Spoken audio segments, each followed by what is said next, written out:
TV నేను మీ తేజ. నిన్న జీడిమెట్లలో ఒక దారుణమైన సంఘటన జరిగింది. గాజుల రామారం దగ్గర ఒక అపార్ట్మెంట్‌లో ఒక మహిళ అతి దారుణంగా వాళ్ళ ఇద్దరు కన్న బిడ్డలను చంపి తను కూడా ఆత్మహత్య చేసుకొని చనిపోయింది. సో, దీనికి సంబంధించి ప్రస్తుతం మనం ఈ ఏరియాకైతే రావడం జరిగింది. ఇదే ఆ స్పాట్. ప్రస్తుతం పోలీసులు ఇక్కడికొచ్చి లోపల సీన్ జరిగింది కాబట్టి మొత్తం ఇక్కడ లాక్ చేసైతే ఎవిడెన్స్ అంతా కలెక్ట్ చేసుకున్నారు. క్లూస్ అన్నీ కూడా కలెక్ట్ చేసుకున్నారు. అయితే ఆహ్, సొంత తల్లే ఇలా చంపడానికి చాలా బాధాకరం. నిజానికి ఇక్కడ చూసుకుంటే ఆ పిల్లలు ఇద్దరికీ కూడా చిన్న వయసు. ఒకళ్ళకి 5 సంవత్సరాలు, మరొకరికి 8 సంవత్సరాలు. ఒకళ్ళు హర్షిత్ రెడ్డి, మరొకరు ఆశీష్ రెడ్డి. సో, వాళ్ళిద్దరు కూడా ఇక్కడ చాలా చక్కగా ఉండేవారంట. వాళ్ళిద్దరికీ అనారోగ్య పరిస్థితి ఉందంటూ కూడా ఆమె సూసైడ్ నోట్‌లో కూడా రాసిందంటున్నారు. వాళ్ళకి సంబంధించిన వస్తువులన్నీ కూడా మనం ఇక్కడ చూడొచ్చు. క్రికెట్ బ్యాట్ గాని, బాల్స్ గాని. సో, ఇవన్నీ చూస్తుంటే చాలా బాధ అనిపిస్తుంది నాకు. అలాగే ఇదే ఇంట్లో ఎవరైతే తల్లి ఉందో తన పేరు తేజ. సో, తనతో పాటు వాళ్ళ హస్బెండ్, వాళ్ళ పిల్లలు మొత్తం నలుగురు ఇదే ఇంట్లో కలిసి ఉంటున్నారు. అయితే ఇది సొంత ఫ్లాట్ అనే చెప్తున్నారు. అలాగే ముఖ్యంగా ఆమె చనిపోవడమే కాక ఒక 6 పేజీల లేఖను కూడా రాసింది. అందులో ముఖ్యంగా ఏమని రాసిందంటే, తన మానసిక పరిస్థితి లేదు. అంటే తన ఆరోగ్య పరిస్థితి కూడా బాలేదు. తన మానసిక పరిస్థితి సరిగ్గా లేదు. అలాగే నా పిల్లల ఆరోగ్యం కూడా సరిగ్గా లేదు. వాళ్ళని నేను చూడలేకపోతున్నా. రోజు రోజుకి వాళ్ళ ఆరోగ్యం క్షీణిస్తుంది. దాన్ని నేను తట్టుకోలేకపోతున్నా. అందుకే ఈ విధంగా చేయాల్సొస్తుందంటూ కూడా ఆమె లేఖలో రాయడం జరిగింది. అయితే ఇక్కడ అంటే ఈ బా భయమనిపిస్తుంది. ఎందుకంటే ఆమె చంపిన ఉద్దేశం చూస్తుంటే చాలా ఘోరంగా ఉంది. ఎందుకంటే బొండాలు కొట్టే కత్తితో అతి దారుణంగా వాళ్ళ మెడ పైన నరికి, నరికి చంపేసింది. ఒక చిన్న బాబు కొనుబ్బురుతో ఉన్నాడు. హాస్పిటల్‌కి తీసుకెళ్ళే ప్రయత్నం చేశారు. కానీ అప్పటికే అతను దారి మధ్యలోనే చనిపోయాడంటూ కూడా చెప్తున్నారు. ఇదంతా కూడా హస్బెండ్ ఇంట్లో లేని టైం చూసే స్కూల్ నుంచి వచ్చిన తర్వాత ఆమె ఇలా చేసిందంటూ కూడా చెప్తున్నారు. ఆ విజువల్స్ అన్నీ కూడా చూస్తుంటే చాలా బాధ అనిపించింది. నిజానికి ఆమె మరి అంటే మానసిక స్థితి సరిగ్గా లేక ఈ విధంగా ప్రవర్తించిందా? లేకపోతే వేరే ఇతర కారణం ఏమైనా ఉందా? ఇదిగో ఇదే ఇల్లు 204 సెకండ్ ఫ్లోర్‌లో ఉంటారు. ఇదైతే ప్రస్తుతం లాక్ వేసి ఉంది. అంటే ఇక్కడున్న ఈ పక్కన ఫ్లాట్ వాళ్ళతో కూడా మాట్లాడే ప్రయత్నం చేద్దామంటే ఎవరు కూడా లేరు. ఎందుకంటే ఆమె చాలా దారుణమైన ఘటనకి పాల్పడింది. వాళ్ళు కూడా లాక్ చేసుకొని వెళ్ళిపోయారు. మనం ఇక్కడ చూడొచ్చు. ఆ చిన్న పిల్లల యొక్క డ్రాయింగ్స్ ఇవన్నీ కూడా ఇక్కడ ఎంత చక్కగా ఉన్నాయో. పాపం అన్యం పుణ్యం తెలియని వాళ్ళిద్దరిని కూడా ఆ కన్న తల్లి పొట్టన పెట్టుకుంది. మరి అసలు కారణాలేంటి? అంటే ఒకవేళ ఆరోగ్యం క్షీణిస్తే హాస్పిటల్స్‌కి తీసుకెళ్ళొచ్చు. లేదంటే ఈ వేరే చాలా మార్గాలున్నాయి. కానీ అంత దారుణంగా చంపేంత ఆహ్, అంత ఆవేశం ఆమెకెందుకొచ్చింది?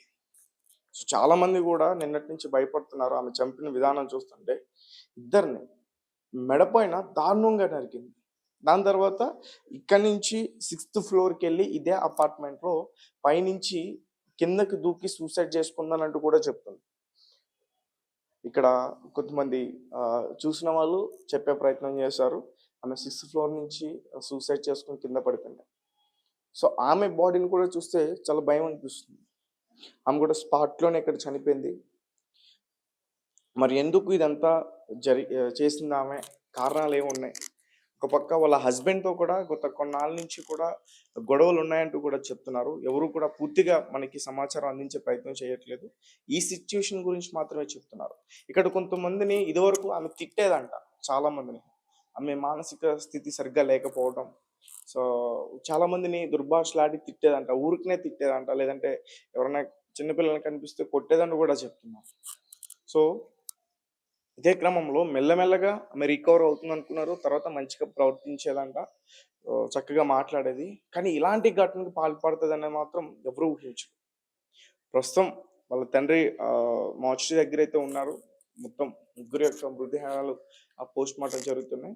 సో, వాళ్ళది సత్తుపల్లి అంటున్నారు. ఖమ్మం దగ్గర ఉండే సత్తుపల్లి. ఇక్కడ నుంచి ఇక్కడికొచ్చి వాళ్ళు స్థిరపడ్డారు. సొంత ఫ్లాటే. ఆయన ఉద్యోగం చేసుకునే టైంలో అతను లేని టైం చూసి ఈ దారుణానికి పాల్పడిందంటూ కూడా చెప్తున్నారు. సో, చూడొచ్చు చిన్న పిల్లల యొక్క ఆట వస్తువులు గాని, వాళ్ళ షూస్ గాని ఎంత అంటే ఆ వేటుకి వాళ్ళు ఎంత అల్లాడిపోయి ఉంటారు. కొట్టుమిట్టాడుతూ చనిపోయారాళ్ళు. చాలా బాధ అనిపిస్తుంది. అలాగే ఒక పక్క పోలీసులు కూడా సీసీటీవీ ఫుటేజ్ చెక్ చేసే ప్రయత్నం చేస్తున్నారు. ఎందుకంటే ఈమెనే చంపిందా? లేకపోతే ఇంకా వేరే కోణంలో కూడా దర్యాప్తు చేస్తున్నారు. ఎందుకంటే ఒక కన్న తల్లి కన్న బిడ్డల్ని అంత దారుణంగా చంపుతుంది. అది కూడా ఆహ్, ఒక కత్తితో నరుగుతుందంటే కూడా ఎవరు నమ్మే స్థితిలో లేరు. అంటే నమ్మే ప్రయత్నం చేయరు. ఎందుకంటే అల్లారుముద్దుగా ఎన్నో ఏళ్ళు పెంచిందామె ఇద్దరిని కూడా. అలాంటిది ఆమె చంపుతుందంటే కూడా నమ్మడానికి కొంచెం శక్యంగా లేదు. మరి ఇంట్లో మరి సీసీటీవీ ఫుటేజెస్ ఏమన్నా ఉన్నాయా? అలాగే మరి కింద సీసీటీవీ ఫుటేజ్ కూడా ఒకసారి చెక్ చేసే ప్రయత్నం చేస్తున్నారు. ఎవరైనా వచ్చారా ఆ టైంలో మరి? ఆ కత్తిని ఎలా తీసుకొచ్చింది? ఆ కొబ్బరి బొండాలు కొట్టే కత్తిని కింద నుంచి తీసుకొచ్చిందని చెప్తున్నారు. మరి అది ఎలా తీసుకొచ్చింది? అలాగే ఆమొచ్చిన టైంలో ఎవరైనా ఇతరులు ఈ గదిలోకి ప్రవేశించారా? వీళ్ళ హౌస్‌లోకి? అలాగే ఆ టైంలో వీళ్ళ హస్బెండ్ ఏమైనా లోపడున్నాడా? ఆ సూసైడ్ లెటర్ రాసింది నిజంగా ఆమెదేనా? పోలీసులు ఇవన్నీ కూడా దర్యాప్తు చేస్తున్నారు. ఖచ్చితంగా త్వరలో దీని గురించి మరిన్ని విషయాలు బయటికి తెలిసే పరిస్థితి అయితే ఉంది. కానీ ఇదైతే మాత్రం చాలా దారుణమైన సంఘటన. ఆమెకెన్ని బాధలైనా ఉండొచ్చు. వాళ్ళ హస్బెండ్‌కి, ఆమెకి ఎన్ని గొడవలైనా ఉండొచ్చు. కానీ అన్యం పుణ్యం ఎరగిన ఆ పిల్లలిద్దరిని మాత్రం వాళ్ళిద్దరూ పొట్టన పెట్టుకున్నారని చెప్పుకోవాలి. ఎందుకంటే ఒకరికేమో 8 సంవత్సరాలు, మరొకరికి 5 సంవత్సరాలు మాత్రమే. పాపం స్కూల్ నుంచి అప్పుడే వచ్చినట్టున్నారు. వాళ్ళకి తెలీదు ఇలాంటి దారుణమైన సంఘటన జరుగుతుందని ఆళ్ళసలు ఊహించుండరు. వాళ్ళ సొంత అమ్మే ఇలా చేస్తుందని అస్సలు ఊహించుండరు. సాధారణంగా ఒక చిన్న దెబ్బ తగిలితేనే మనం ఆడుకోవడానికి వెళ్ళినప్పుడు ఏదైనా చిన్న దెబ్బ తగిలినా, మనం కింద పడ్డా, సైకిల్ మీద నుంచి పడ్డా, మనం వెంటనే వెళ్ళేది అమ్మ దగ్గరికి. అమ్మ దగ్గరికి వెళ్తే ఏదో ఒక డాక్టర్‌లా ట్రీట్మెంట్ చేస్తుంది అమ్మ అని చెప్పేసి అనుకుంటారు చిన్న పిల్లలందరూ కూడా. అలాంటిదే అమ్మే తన ఒళ్ళో పడుకోబెట్టుకొని నిద్రించిన అమ్మ ఇప్పుడు కత్తితో దారుణంగా మెడ పైన అసలు చెప్పలేము అసలు. చూడలేము అసలు ఆ విజువల్స్ అన్నీ కూడా. అంత దారుణంగా ఉంది.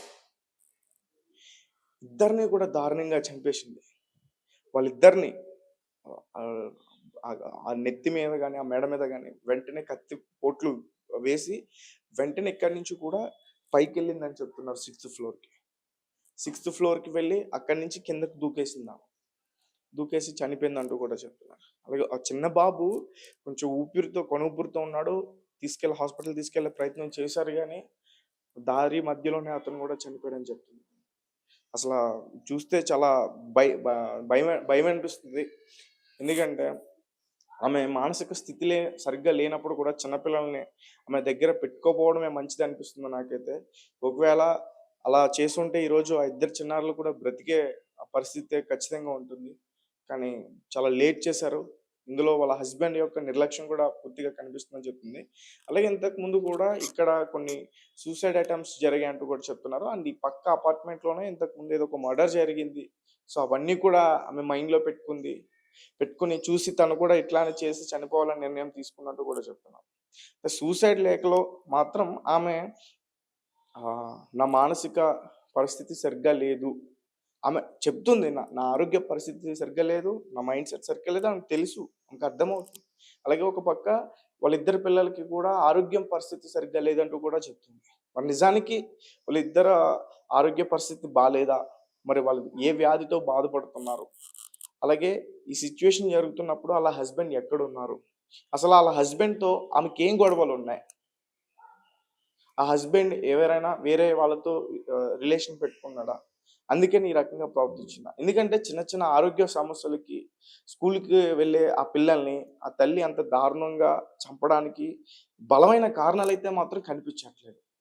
ఎందుకంటే ఆమె చంపిన యొక్క ఉద్దేశం కూడా చూస్తుంటే చాలా దారుణంగా ఉంది. చంపాలనుకుంటే ఒకవేళ ఆళ్ళని చంపాలనుకుంటే ఆ తల్లి వాళ్ళు తిండిలోనే ఏదైనా ఒక విషం పెట్టి చంపే ప్రయత్నం చేయొచ్చు. కానీ ఇంత దారుణానికి ఎందుకు ఆమె పాల్పడింది? ఖచ్చితంగా పోలీసులు దర్యాప్తులో మరిన్ని విషయాలైతే బయటకొచ్చే పరిస్థితయితే కనిపిస్తుంది. ఇదే ఫ్లాట్‌లో జరిగింది. 204 సెకండ్ ఫ్లోర్ ఇక్కడ ఇదే అపార్ట్మెంట్‌లో. ఈ పక్కన ఎవరు కూడా లేరు. వాళ్ళతో మాట్లాడే ప్రయత్నం చేద్దాం అంటే, ఆ చిన్న పిల్లల యొక్క ఆట వస్తువులన్నీ కూడా మనకి కనిపిస్తున్నాయి. వాళ్ళు లేరు అనే అవి చూసి వాళ్ళు లేరు అనే విషయాన్ని తలుచుకుంటే చాలా బాధగా అనిపిస్తుంది. వాళ్ళ చిన్నారులు ఇదే అపార్ట్మెంట్‌లో ఆడుకుంటున్న చిన్నారులు కూడా చాలా బాధపడుతున్నారు. ఈ పక్కన వాళ్ళైతే ఖాళీ చేసి వెళ్ళిపోయారు. ఒకసారి వీళ్ళతో మాట్లాడే ప్రయత్నం చేద్దాం అంటే వీళ్ళు కూడా లాక్ చేశారు. ఎందుకంటే ఈమింత ఘటనకు పాల్పడుతుందని వాళ్ళు అసలు ఊహించుండ్రు. సో ఇది ఇక్కడ సిచ్యువేషన్. ఆ చిన్నారి యొక్క ఆ బొమ్మలు కూడా మనం చూడొచ్చు. వాళ్ళు ఇక్కడ రాసుకున్న ఆ బొమ్మలు కూడా మనం చూడొచ్చు.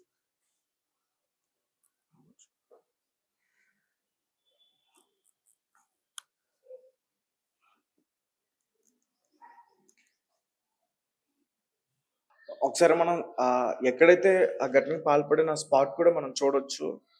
అంటే చాలా దారుణంగా ఉంది ఆ పరిస్థితి. నాకు చూస్తుంటే చాలా భయం అనిపిస్తుంది. ఆ చిన్నారులిద్దరూ కూడా ఇక్కడే విలవిల్లా కొట్టుకుంటూ చనిపోయారు. కిచెన్‌లో జరిగిందంతా కూడా ఒకసారి నేను చూపించే ప్రయత్నం చేస్తాను. సో ఇది కిచెన్. సో మనం చూడొచ్చు. లోపల పోలీసులందరూ కూడా వచ్చి క్లూస్ అన్ని కూడా కలెక్ట్ చేసుకున్నారు ఇక్కడ. సో చాలా బ్లడ్ ఇక్కడ పోయింది. ఆ చిన్నారులిద్దరూ కూడా అక్కడే కొట్టుమిట్టాడుతూ చనిపోయారు. కిచెన్‌లో జరిగింది ఇదంతా కూడా. కిచెన్‌లోకి తీసుకొచ్చి ఆమె వాళ్ళిద్దరిని కూడా అక్కడే ఒకే వేటుకి నరికే ప్రయత్నం చేసింది.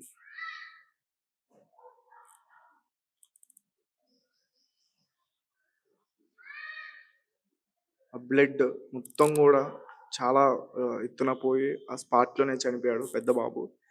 చిన్న బాబుకి కొన ఊపిరి ఉంది. అప్పటికే తరలించే ప్రయత్నం చేశారు గానీ ఆహ్, అంటే పెద్ద పెద్ద గాయాలు కావడంతో అతన్ని కాపాడుకోలేకపోయారు. ఇదంతా కూడా కిచెన్‌లో జరిగింది. ఇది కిచెన్. సో మనం చూడొచ్చు ఆమె ఇక్కడ కత్తి గూడా పెట్టుకుందక్కడ. సో క్లియర్‌గా మనకి కనిపిస్తుంది. ఆల్రెడీ ఇప్పుడు ఏదైతే కత్తితో ఆమె ఘటనకు పాల్పడిందో ఆ కత్తిని పోలీసులు స్వాధీనం చేసుకుంటారు. ఒకసారి కిచెన్ క్లియర్‌గా చూస్తుంటే మనకు అర్థమవుతుంది. ఇక్కడ ఫ్రూట్స్ కట్ చేసే కత్తిని కూడా మనకి క్లియర్‌గా కనిపిస్తుంది.